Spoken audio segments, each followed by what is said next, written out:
Some guy called Peter managed to jump a skipping rope over 12,000 times in an hour. Really, it's a world record. We looked it up. Well, we think he'd like Spotify Premium. Instead of just 6.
Can you guys let me know if you can hear me in the chat? I know you can hear me, but like in terms of the music and stuff.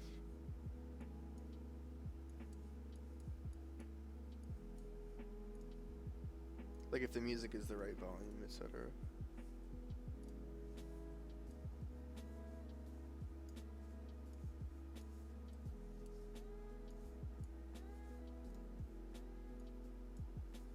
Is it too loud, or is it like...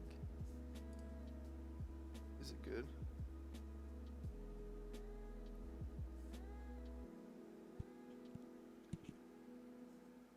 Alright, cool.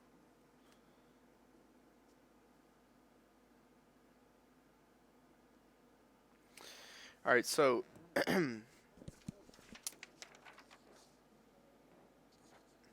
if you guys could start up your editors, so just the spider as in the Anaconda window, you'll have the launch option. Just go ahead and click that, and then you'll get to something that looks a lot like what I have here. And this is also going to follow like a style that's very like, I don't know how to describe it. 1 second, sorry. I'm also new to streaming, so please like just give me a moment to get all this figured out. It's gonna be very like input based, so like if you guys have questions or anything, don't hesitate to stop me. I have no necessity for timing or anything like that. It's all pretty much just gonna be input based, so I want you guys to kind of drive where this goes if you have questions, etc. So do not hesitate to ask. Obviously it's like this is not meant to be some large thing, so there's only, I don't know how many people, but enough that it can be intimate and kind of like action. Because we actually, we want to actually help you here. So anyway, so go ahead and open up your editor. Just give me a message in the chat when you're all set up and everything looks like this. It may or may not be the same color scheme. It may look color-wise different, but otherwise it should be pretty similar to this.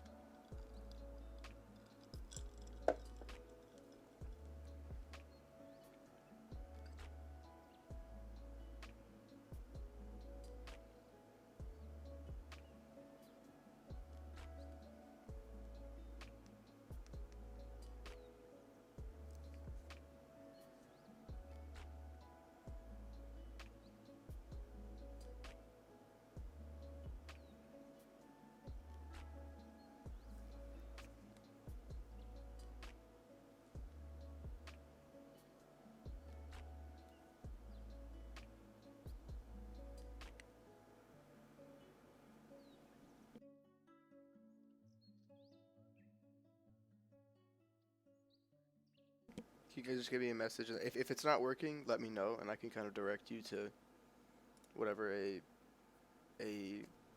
resource. But if yours is up and running, it looks like this. Oh, give me 1 second. Without this stuff, obviously it'll look exactly like this. If you guys see that, just give me a message saying good in chat or something like that. I'm just gonna wait until everyone's on the same page. Hold up, actually. Oh yeah, nah, we're good.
Alright, well, I'm just going to assume that the radio silence means that you guys are good to go.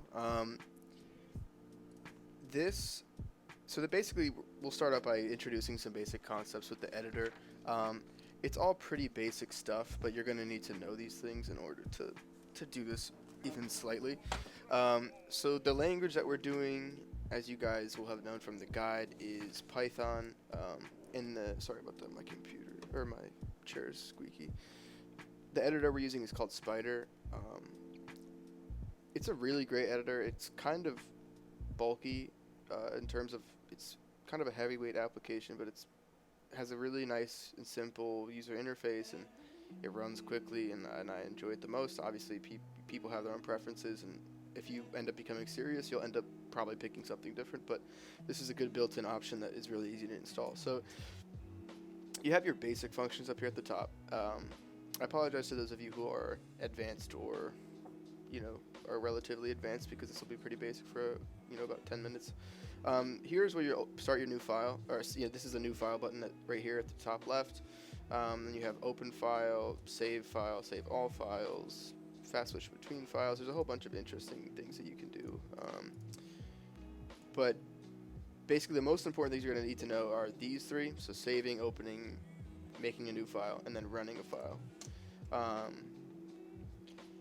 Which brings us to a couple interesting vocabulary. So in terms of programming, some important vocabulary, you'll have run.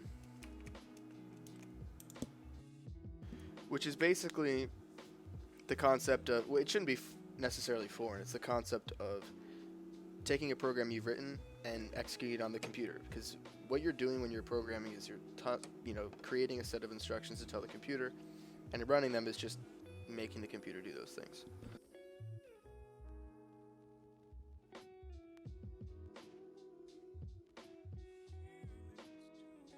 If you choose to pursue this further, obviously running can mean a lot of other things. But in terms of context-wise, I mean, running will always mean starting a program, but it might mean running a thread or running etc. But these are all concepts that are fundamental to learning.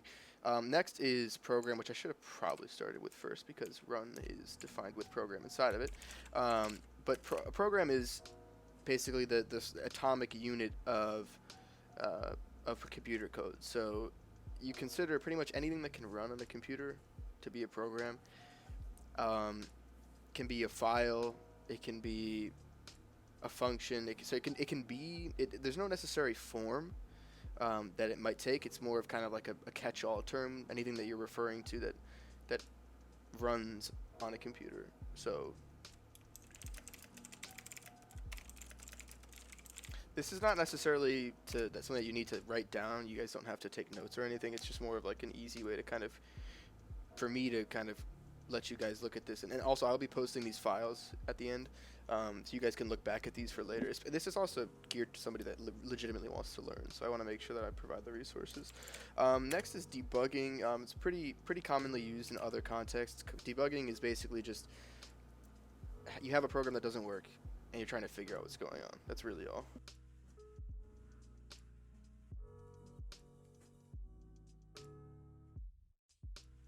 Again, I'm trying to go for more basic definitions. We can obviously go much more in depth as time goes on. So next would be console, which is over here on the right side of your screen towards the bottom. The console is where you interact with your programs, and that goes for every single ID development environment or editor that you'll get. There is going to be somewhere that you interact with the program. Some editors do not have a console like Spider does, which is one of the benefits, I think. And for those programs, you would interact with them through your operating system's console, right? So if you're on Windows, you would see command prompt. That's the console for Windows machine. For a Unix machine, it would be called Bash. It would be the shell, and then Mac and Linux are kind of quite similar. So it depends on what Mac version you have, but you should have something like shell or command line, I think, or C. I don't exactly know what it is. I don't have a Mac, so anyway. So console, like I said, it's basically the graphical interface between us and our programs. So basically, if we were to write some sort of program, we can run it in here. We also get the information it puts out there. So when we write our first program, we'll see that all the information that we tell it to if we tell it to tell us something in the middle, for example, that'll all be in here. So it's very, very important, basically, is what I'm trying to say in terms of your programming. Next, we have editor, which is the thing I'm typing in. Basically, this left side, the area of your editor or your development.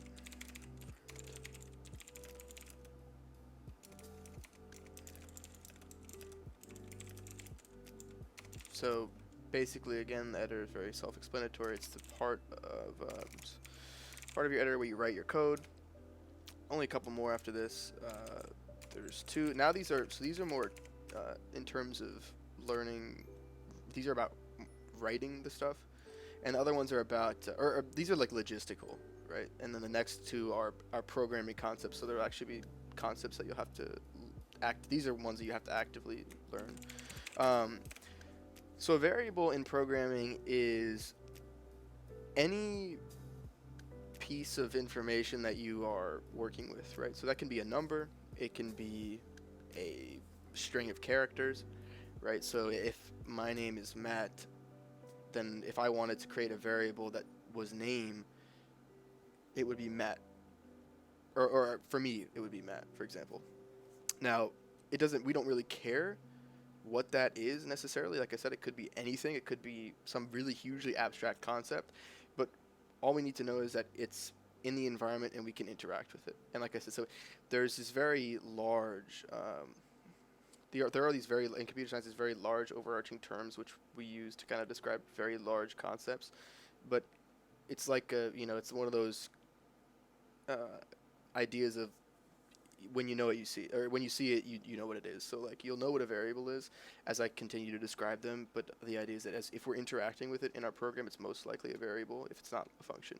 And that brings us to our next one, which is a function. So a function is what we're going to learn today in the first lesson. Functions basically So many the things way get in that your we way. sorry Your about the ad boss, your is the way that we interact with the way that we interact with the variables.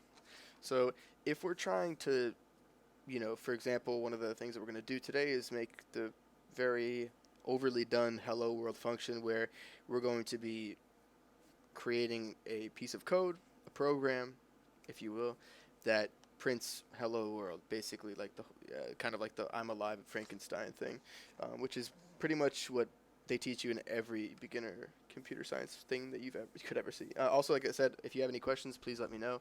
I know this is a lot of information coming at once, so I'll go ahead and fill these out.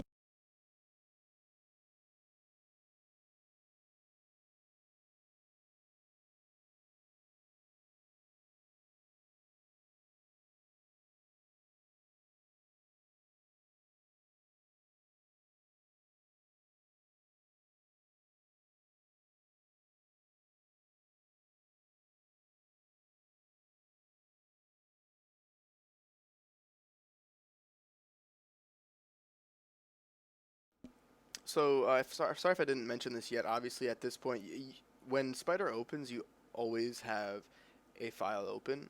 So what you'll have it'll probably say untitled one, like right here, for example. So I'll go ahead and move that. So this will be what you want to do is just go ahead and click this button here, click save, and you'll type in I chose to call it my first Python file. An option to call it would be hello world. Whatever really you want to do, it doesn't necessarily matter. It's just for as long as you keep it for your record keeping, etc. I'll give you guys a chance to get that done. Um, the next thing that we're going to be doing is going through the arithmetic nature of programming really quick. It shouldn't take that long. Kind of integrate the concepts of variables. So, as I said, the whole the whole point of this side of the screen is to write code that we then execute, which is same thing as run. Um, we can, you can just keep those different synonyms in your head for later. Um, and a lot of what we end up doing in programming is interacting with variables that are integers or numbers. That's mostly, I mean, it's not mostly, it's a lot of what you do, um, depending on what exactly you're up to. So for our purposes, when you're starting, it's useful to learn things like that. So what we can do, for example, in Python, there's this function that we can call. It's a allocated namespace, which basically means, or name allocated name, sorry, which means that you can't use this for any of your own functions. This name is a function that's used by the programming language to mean one thing and one thing only, and you cannot overwrite that, which is print. It's very self-explanatory. Print just prints something right here in the console. So what we'll first do, now this is not necessarily a program, we're just writing a very small piece of code which would be called a script. And what we'll do is we will print 5 plus 5. Now this will run and it'll print 5 plus 5, which is 10. So just to, give you the concept of the arithmetic nature of so basically meaning that you can write arithmetic operations in any context and they will hold value. So we can go ahead and click the run button, which is this green button here, and the console you'll see the output as 10. We can do all sorts of interesting things. The reason why I put it in printing is because if you just had like a 5 plus 5 hanging out over here, this would work programmatically, like it would run and it would be fine. but nothing happens to this. We don't write it. We don't assign it to anything. So it kind of just it gets executed and then it just gets lost and overwritten. So nothing really happens from this. So that's why I put it in the print just for the for clarity. So as we said, a variable is an object or is a unit of information. I don't want to use object. Don't associate object with it. A unit of information that we operate during the program lifetime. Right. So technically speaking, if it's any unit of information, like I said, we can assign an integer to it. So we can say, for example, any. By the way, so any letters you're typing in here, right? So anything like this, if it's outside of quotation marks, which is the normal identifier for dialogue or strings, things like that, then it will be considered a variable name, right? So in this scenario, we want to say 5, right? Well, okay, 5, we're probably going to assign it to 5. This right here is 5 is a variable. What's going on the right half is the assignment, right? So we're saying 5 is now equal to 5. It's very simple, but it can be lost, because we could technically just put 5 here. Like, we could just say 5, and nothing would be wrong with that. You might get an error because it's undefined. But technically speaking, it won't crash. In other languages, it would crash, actually, but in this one, it wouldn't. So now we can run that, and now we have a variable named 5 that's considered equal to 5. So in our console, like I said, how we can interact with our editor and our programs through the console. So that variable 5 is now floating around in our console. So we can type in 5, and it'll output 5. Basically, us putting in 5 is asking the console, say, okay, what's your value for 5 in this programming context? So not super groundbreaking or anything, but the idea is that this, again, trying to illustrate how we can interact with what our program is doing. So then what we'll do is, because we had 5 previously, what we can do is something very interesting, just to illustrate more concepts of variables. We can make one called 10. And we can say, okay, well, this is equal to 5 times 2. This will run, and this will work. So we have asterisk in all programming languages. Asterisk is the asterisk sign is what's used for multiplication. We have 10 simply is assigned to the value of 5 times 2. Now we can run this. Nothing's printed because we didn't call print. And then we type in 10, and it tells us, well, the value of 10 is the number 10. Again, not very crazy. These are all concepts that would be considered just strict arithmetic. Just to give you some more expressions, so we'll call these expressions. We have the multiplication, we have addition, we have division, we have, this is for exponentiation, so like squared or cubed or to the power of 4. And then you have something else called the modulus operator. This is something that we will go over later. Or actually, these are not expressions. I apologize. They're operators. Right. So basically, the idea is these are operators onto variables. They're just small. You can look at. They are functions. They're very small functions. But again, they're part of that assigned category. So they already have predetermined meanings. So you could not, for example, say that is equal to 5, because that's not a valid name. It's not a valid operation there. So now that we have these all floating around in our space, we can do something interesting just to show you again more concepts. So this is exponentiation, right? So say we want 10 squared, we can do 10 with the exponentiation operator to the 2, and that'll give us 100, because that's 10 to the power of 2. Pretty milquetoast stuff. There's nothing really special here. We can keep it going further. So we want 15 equals 10 plus 5. I mean, there's really no, there's no limit to how you can continually abstract these concepts. Because again, what happens is the program will read these variables and go, okay, do I have anything that is the same value as this? Obviously, there's an assignment here, so it doesn't even check that. But here, it'll go, do I have something that assigns to 10? For example, if we wanted to say, 13, just to illustrate that concept, to say, okay, we want 3 plus 10. Well, what's going to happen is it's going to give us an error because there is no variable for 3. We would have to use, for example, the literal integer of 3, and that would work. So that's kind of the basic arithmetic operators that you'll see when you're programming. There are other things that you can do with numbers, of course, but you're going to have to program those yourself. These are all native to most programming languages, and again, I hope that if you guys are interested in programming, you can apply those to different languages and such. So we previously discussed the function concept. It's a very case by case in terms of languages. In some languages, a function is like in Java. A function is like it's not a functional language, which means that things aren't built from the idea that variables will be operated upon by functions. And it depends because languages are based on are designed for certain purposes, and some have multi-use cases, which is why Python's very useful. It has a lot of use cases, and it can be generalized very easily to any of them. So which means it does have functional programming. In functional programming, add more notes here. There are 4 paradigms of programming, and we will get into those as time goes on. But functional programming is simply just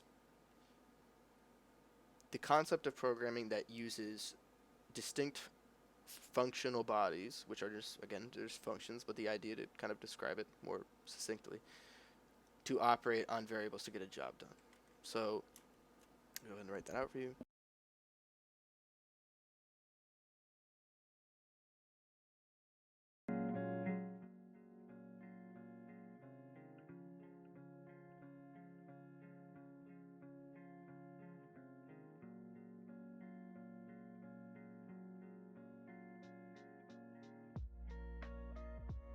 So, sorry, I realized, by the way, that I had my, the music off earlier.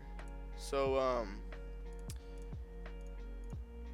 so the reason why we're bringing up function programming is because we're getting close to writing our first function. It's important to understand that basically functions are relevant for doing things, right? So a function is what we use to do things. So I mean, that's obviously, that sounds pretty stupid, but it's important. It can kind of get confusing at times.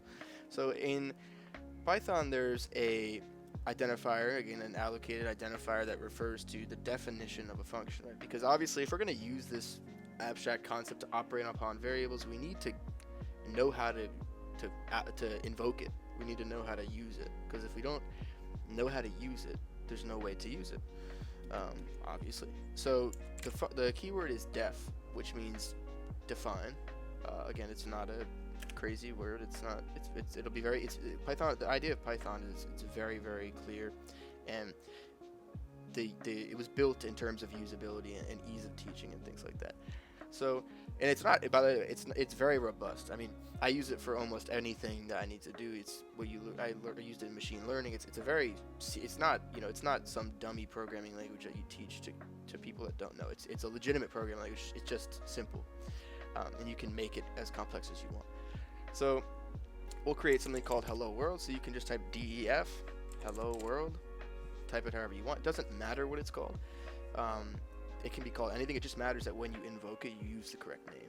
So then we're going to put an open and closed parentheses. What this is doing is telling the computer how many arguments we want to give to the function. This is another useful tip, obviously, something that I forgot to mention first. I apologize. An argument is simply relevant information to the function that it needs in order to do its job.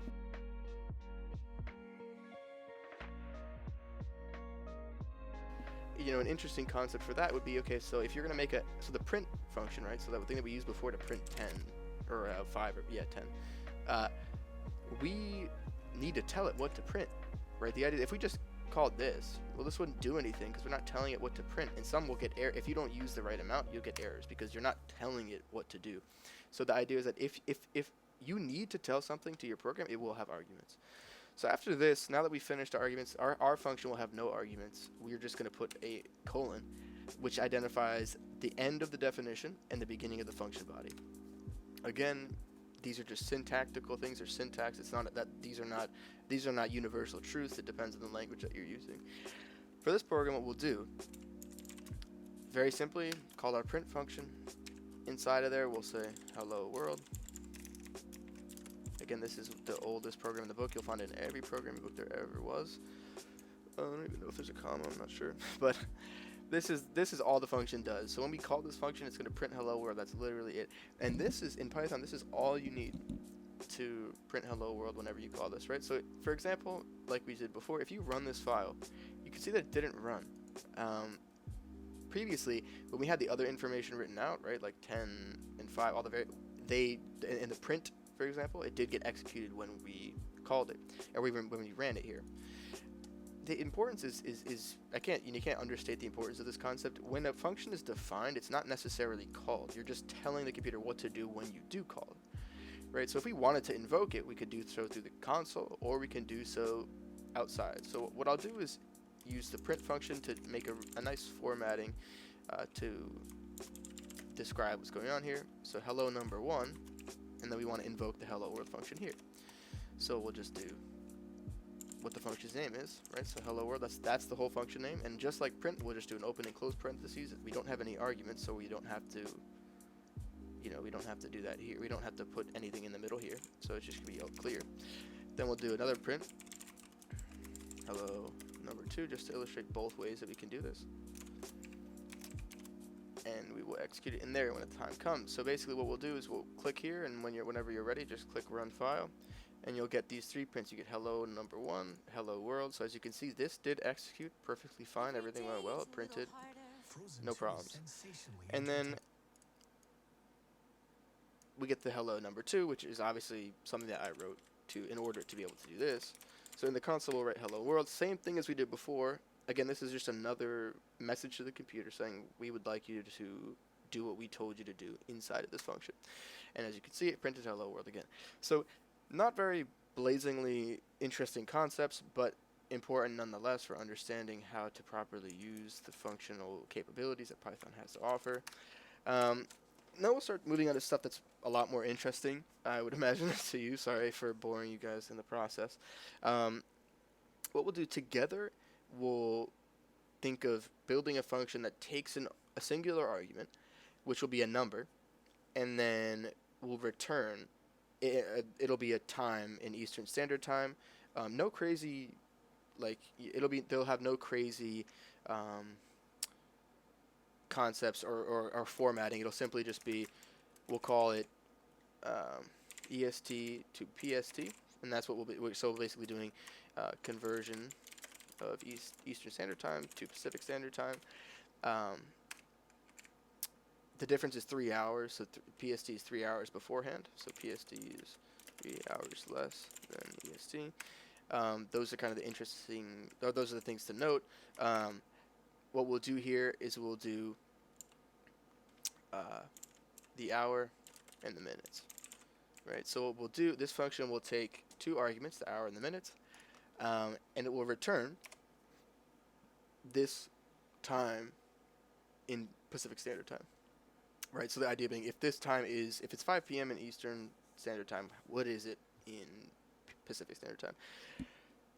Not a very crazy concept. Again, I want this to be clear. If you guys want to go ahead, but I assume that to some degree, a lot of people know it's just -3 of the hour. It's not crazy, but this is it's not a trivial problem at all. So we'll start by defining EST to PST. Obviously, if you guys have any ideas, please shout it out. I want to be able to make this as collaborative as possible. Otherwise, I'll just go ahead and do it over time. So I'm just going to show you guys what the syntax would look like of what we just described up here, right? So EST, hour, minutes. So we basically said this is a function that takes an hour and a minute. And again, Python doesn't have any idea what these things mean. It has these things could be anything. It could be a letter, right? So if we end up getting a letter, our program will fail because it's not expecting a letter, and that's a problem. Now, we're not going to give it a letter, so it's okay. But in general, you want to have safeguards that allow you to, protect yourself from accidentally making a mistake like that, especially if this is an important program. But I'll give you guys another minute or so to try and figure this out, and then we'll go ahead and do it. I'll also give you another helpful starting point here, just to get you going.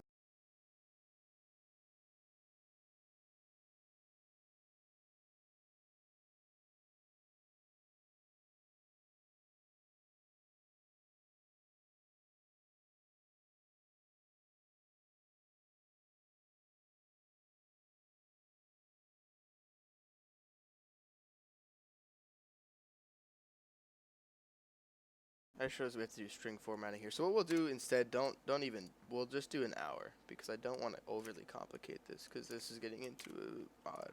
I apologize for the confusion. You can still do it. I mean, it's not harder necessarily, but then you get into string formatting, and I don't want to have to like throw too much onto you guys. I want to make sure that you know like why you're doing what you're doing. So basically, what we'll do is we'll just print a regular string that says.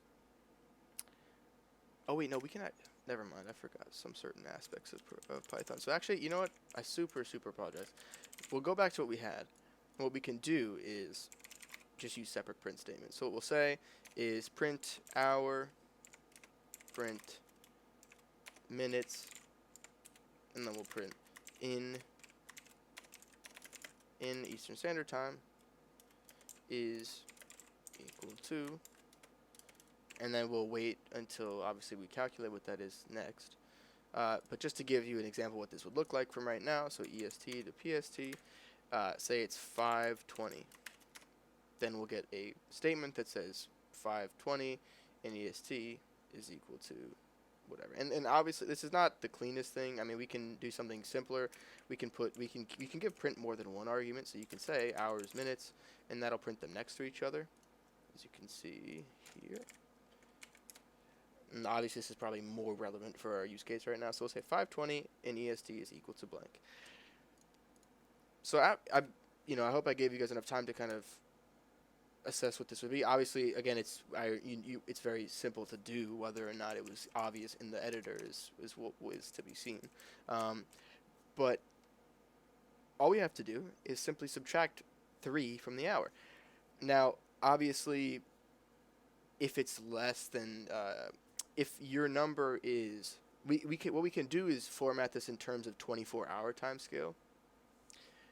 Right, so instead of making it super annoying, because obviously if it's PM, we need to know whether it's PM or AM. In this case, we're just doing 0 to 23, right? So 0 to 23 hours is the limit, and then it would be 0 to 59 minutes. Right, so the latest you could possibly go is 23:59 in a particular day, which is 11:59 p.m. So in this scenario, it's a 24-hour clock. It's simply just 3 hours behind. So we can declare a new variable, which is PST hour, is simply equal to the hour that we're given minus 3. Very simple program, but not necessarily completely obvious. And for the minutes, we know that the minutes don't change. It's the way that the way that the time zones were created was to make this easier. So there's no need to do anything to the minutes. So what we'll do, as we've already had the printing up here situated for the answer, we just have to do PST hour, the same way that we did hour before, PST hour here, and then minutes.